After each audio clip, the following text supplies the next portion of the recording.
konflik Rempang masih menyita perhatian publik, bahkan menimbulkan pertanyaan sebagian rakyat Indonesia. Tidak lain soal kepemilikan lahan di kawasan hutan Pulau Rempang. Dilansir dari majalah Tempo, kronologi wilayah hutan Rempang jatuh ke tangan PT Kamel Asia Internasional. Ternyata membuat Komisi Kehutanan DPR RI mencecar Menteri Lingkungan Hidup dan Kehutanan Siti Nurbaya saat rapat kerja pada 12 Juni 2023. Hal itu dilakukan DPR RI karena mempertanyakan soal penerbitan izin pelepasan kawasan hutan Rempang kepada PT JAI. Pasalnya, PT JAI itu mendapatkan konsensi di Pulau Rempang seluas 148 hektar pada 2021 silam. Mirisnya, belakangan terungkap pula surat pelepasan lahan hutan tersebut cacat hukum, sehingga Siti akhirnya membatalkan pelepasan lahan pada 20 Juni 2023 lalu. Jadi benefitnya bagi Indonesia itu tidak ada. Semata-mata konspirasi bisnis. Gitu. Ekspansi Cina yang melahirkan penggusuran masif bagi penduduk setempat gitu. Itu sungguh-sungguh bertentangan dan dapat dikategorikan sebagai pelanggaran HAM berat. Kan dipaksa orang, eksodus massal gitu kan ya. Dan itu dapat dikategorikan sebagai genosida, kejahatan atas kemanusiaan karena dia dipaksa meninggalkan ini. Kalau penduduk asli Melayu misalnya di Pulau Rempang tergusur, dia tidak boleh digantikan oleh etnis lain. Gitu. Berarti kalau begitu Cina menggunakan aparat negara yang ada di Indonesia sebagai tukang pukul.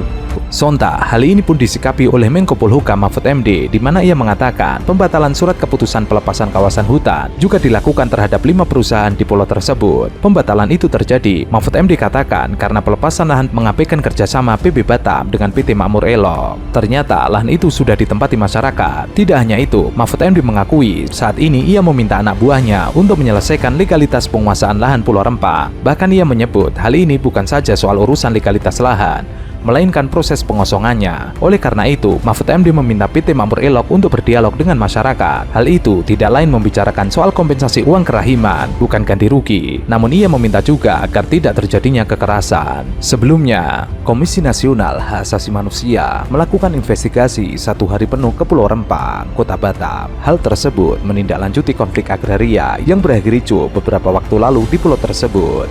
Sekitar 6 orang anggota Komnas HAM turun ke sekolah yang terdampak ricuh beberapa waktu yang lalu, setidaknya menyebabkan beberapa murid pingsan. Komnas HAM juga bertemu dengan tokoh dan warga Pulau Rempang.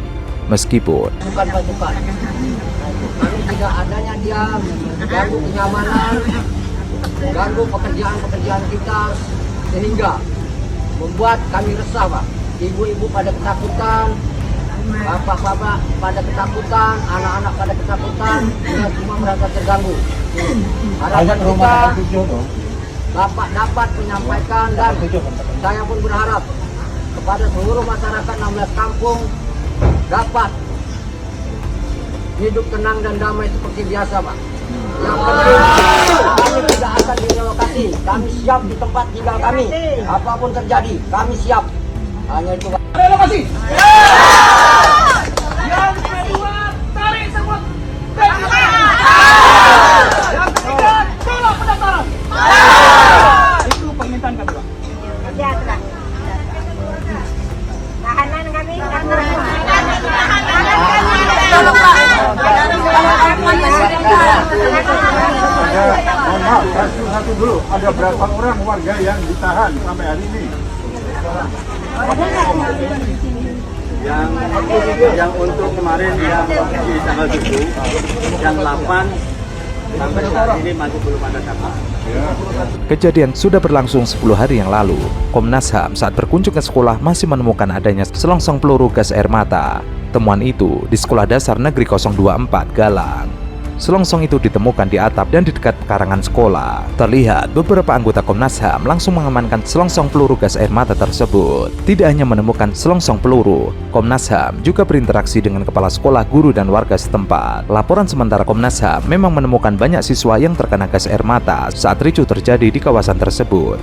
Tidak hanya mengenai siswa sekolah, kejadian penembakan gas air mata yang menyasar sekolah juga menimbulkan traumatik kepada murid. Selain itu, apa yang membuat perusahaan asing Cina Xinyi, Glass Holding mau berinvestasi hingga ratusan triliun di proyek Rempang Eco City, Pulau Rempang, Batam, Kepulauan Riau, hingga membuat pemerintah kekeh hendak merelokasi belasan ribu warga adat setempat dari tanah nenek moyangnya di Pulau Rempang demi investasi ratusan triliun dari Sinyi. Kampung ini susah, kita mau tahu sifatnya kan, bukan orang di situ nggak ada perkampungan juga ada kan. Beda lah Pak, yang intinya beda kami kalau dipindah itu beda. Asalnya kami udah, macam suami kami ini udah taunya lautnya di sini tempat ikannya, di sini tempat jaringnya gitu. Mau dari nol itu susah. Dan minta tanda tangan ke anak-anak. Semua belum ngasih. Aku gitu juga, kalau orang minta ke belum ngasih.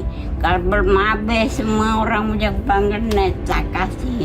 Ternyata, Provinsi Kepulauan Riau memiliki potensi dan cadangan pasir silika atau lebih dikenal sebagai pasir kuarsa yang merupakan bahan baku kaca dan juga solar panel.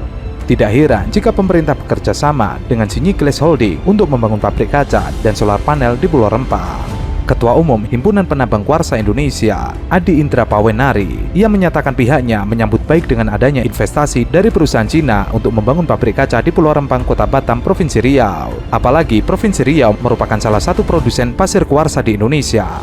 Pasir kuarsa terdapat di 2 kabupaten, yakni Lingga dan Natuna. Sedikitnya ada 350 juta ton cadangan pasir kuarsa yang terdapat di pesisir Kabupaten Lingga dan Natuna. Lokasi pabrik kaca yang direncanakan dibangun di Pulau Rempang sangat dekat dengan sumber bahan baku produksi kaca dan solar panel. Menurutnya, pasir kuarsa di Natuna dan Lingga memiliki spesifikasi yang dibutuhkan untuk dijadikan bahan baku kaca. Pasir kuarsa ini dapat ditemukan di semua daerah yang ada di Indonesia. Namun hanya ada beberapa daerah saja yang memenuhi spesifikasi industri kaca dan solar panel. Selain itu, harga penjualan pasir kuarsa dari daerah akan dibanderol tinggi, mengingat pasir kuarsa merupakan bahan baku untuk pembuatan kaca. Pasir kuarsa sendiri sudah ada sejak puluhan tahun yang lalu, namun pasir tersebut baru ditambang dan diekspor pada tahun 2020 yang lalu.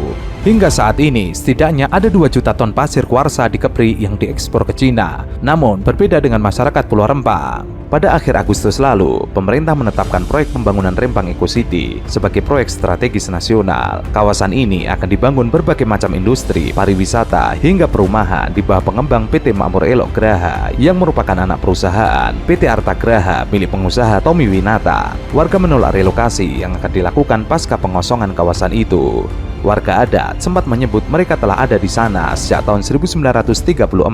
Warga Pulau Rempang tidak ingin kampung halamannya dihilangkan meskipun diberi tempat relokasi. Adapun pemerintah memaksa untuk melakukan pembangunan. Salah satu langkah awal adalah melakukan pematokan dan pengukuran lahan di Kampung Sembulang, Pulau Rempang. Kampung ini menjadi titik awal pembangunan pabrik kaca terbesar asal Cina bernama Sinyi Group.